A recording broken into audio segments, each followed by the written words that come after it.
Nagkakagulo ang lahat, netizens. May bagong motor si Suzuki. Ito yung kanilang Access na 125cc classic scooter. Anong special sa motorsiklo na to? Silipin natin ngayong araw. Tara!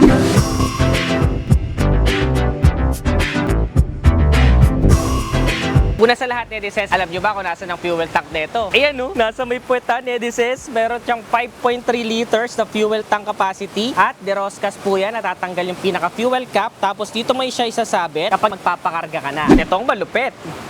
Metal po yung kanyang front fender at saka yung ating leg protection dito. Metal din po yan. Ang galing, no? Parang yung mga nakikita natin sa mga mamahalin at premium na mga scooter. Meron din si Suzuki. Ang galing, di ba? Tignan nyo naman yung interior niya. Ewan ko kung nakikita ng maganda sa camera. Para siyang may pagka-mocha, may pagka-green. Ilang ko nakita ng ganito ka-premium na interior, netizens, no? So, itong nire-review natin, netizens, is yung kanilang Access version. Meron din silang Ride Connect Edition, yung top of the line na naka-TFT display. So, itong Access, netizens, kung mapapansin ninyo, meron na din siyang ilaw kapag ka-turn on mo siya na ganyan. May ilaw siya doon, tapos nag-green yan kapag tama yung throttle mo or naka-eco mode ka. So yung turn signals niya, ayan, netizens, kasi nga meron siyang built-in na hazard switch, and then meron din po siyang semi-digital na panel gauge. So makikita mo dito yung kanyang fuel gauge, speedometer, total odometer, trip meter, at meron din pong orasan. Tapos may built-in na din siya na voltmeter. Pero itong maganda dyan, netizens, hindi nila tinanggal yung kickstart niya. So kahit na may built-in na voltmeter ka doon na mamonitor mo yung baterya, wala kayong pangamba kasi meron pa rin po siyang kickstart. Kapag mahina na yung baterya mo, pwede mo pa rin siyang i-kickstart. May built-in na siya na passing light. Ayan o, LED po yung kanyang ilaw at split LED na rin niya kaya hindi nakakasilaw sa mga nakakasalubong natin sa kalsada. Napaka-retro style talaga nitong kanyang pinaka-front garnish sa may headlight. Tapos may daytime running light din po tayo dito. At mas maliwanag pa yung daytime running light itong kanilang Ride Connect Edition. Very minimal lang na Suzuki emblem dito. Nasa unahan yung kanyang mga turn signals kaya kitang-kita kapag babiyahe tayo sa gabi. So itong kulay na nire-review natin, netizens, super ganda niya for me. Mga nagsasabi, netizens, na parehas lang daw po ito ng makina ng Bergman. Mas develop po yung kanyang makina kaya mas matipid pa rin po ito sa gasolina. 57 kilometers per liter lang naman, netizens. Grabe, napakatipid, no? Ito pa maganda, netizens. Kapag bumili kayo ng Suzuki Access until December 31, 2025 ay meron na po siyang free na helmet. Ayan, no? Classic din yung helmet niya. Bagay na bagay sa motorsiklo mo. And kasyang-kasya po sa kanyang napakalaki na seat storage. At ang seat, ito na yata yung pinakamalaking seat na nakita ko sa 125cc, netizens. Tignan mo naman kung gaano kahaba yung seat yan at gaano kalapad. And syempre, meron tayong napakalaki at very sturdy na grab bar for our pillion ride. So may kill switch pa rin po siya sa side stand, netizens. And then napakataas din po ng kanyang ground clearance. 160mm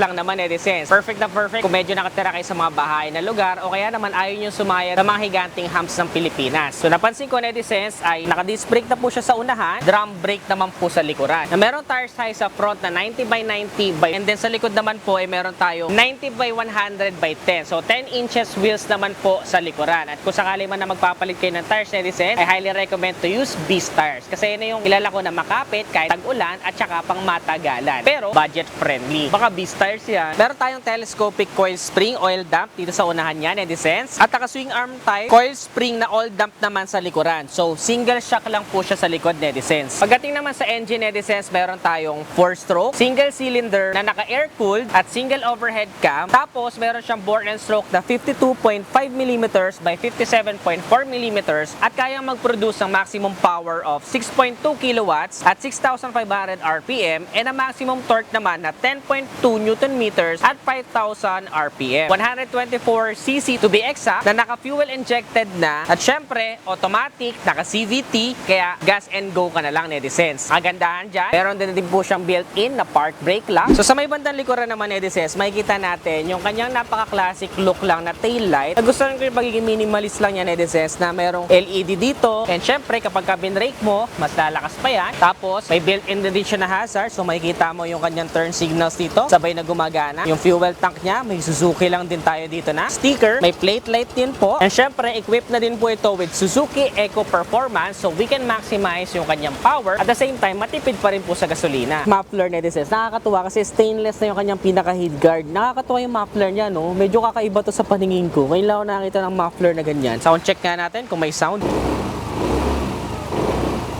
Ganda nung tunog ng engine, no? Medyo malutong siya ng konti. So, alam mo, sapat din yung power na kakailanganin mo kapag dating sa mga high speed. So, meron din tayong aluminum na pillion ride step. Meron lang tayong 3D logo ng Access dito sa gilid. And then, silver naman para sa ating grab bar for our pillion ride. Disusi pa siya, Nedises, para buksan yung kanyang pinakalikuran papunta sa right. Pagdating sa switches, Nedises, meron tayong kill switch. And then, yung ating engine start. Built-in na hazard switch. Tapos, one button to worry about para sa meter panel. High beam, low beam. And then, pag diniinan mo pa, passing light na po yan. O, diba? Turn signals and busina.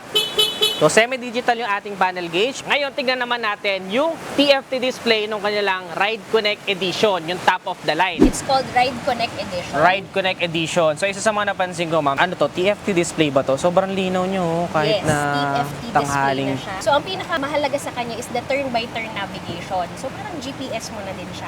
And then, at the same time, you can connect your smartphone dito sa ating TFT. So, ang kanyang app is called Ride Connect app. Available na siya sa Google and then sa Apple Play Store. Sa mga features, again, is the turn-by-turn navigation, yung mga calls and messages, magpa-prompt na din siya, even your calendar sa phone, magpa-prompt din siya dyan, makikita mo siya. Meron din siyang last park location. Ay, nag-itim. So, may night mode. Yes. Kapag dumilim, no? Wow! In the 125cc category na scooter, tayo lang yung naka-TFT. Okay. Lahat yan, Nedises, dito, pare-pareha sila na mayroong front pockets na malalim na rin po. Kasya ang smartphone. Tingnan natin kung kasya ang aking iPhone 16 Pro Max. 1TB fully paid. At sana maging iPhone 17 Pro Max 2TB na soon.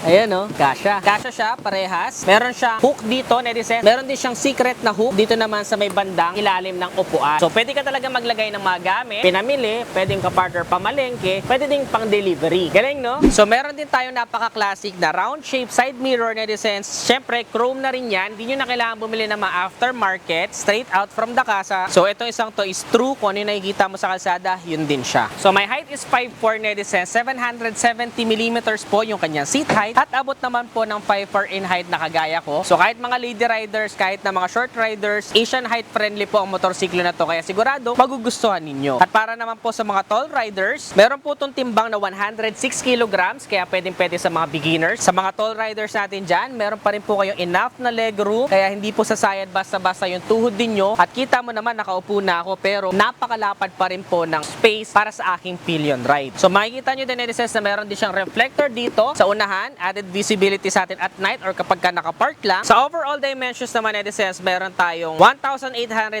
by 690 by 1,155 millimeters at wheelbase sa 1,260 millimeters. At merong mga available colors na metallic matte black. Meron din sila pearl grace white. Isa sa mga favorite ng crowd, yung kulay na yan. Ito nire-review natin yung solid ice cream at yung kanilang top of the line na Ride Connect Edition ay may kulay naman na metallic matte stellar blue. Alin sa mga kulay na yan ang favorite nyo, Nedises? Comment nyo nga dyan sa ibaba. Ang pinakabagong Suzuki Access na to, Nedises, ay merong SRP na 84,900 pesos. Para naman sa kanilang top of the line, ay meron naman pong SRP na 93,900 pesos. Para sa inyo, Nedises, sulit ba ang pinakabagong Suzuki Access? I-comment nyo naman dyan sa ibaba. Ano masasabi nyo sa motorsiklo na to? Nagustuhan nyo ba? May points for improvement pa kayo sa kanya? I-comment nyo lang dyan sa ibaba at baka matugunan ni Suzuki yan sa mga next na launch nila, di ba? Kung nagustuhan mo to, don't forget to give this video a thumbs up, subscribe. Ano pang mga ibang motorsiklo ang gusto nyo mapanood next vlog at i-review natin yan. Again, this is Adriano. Always keep it cool and ride safe always.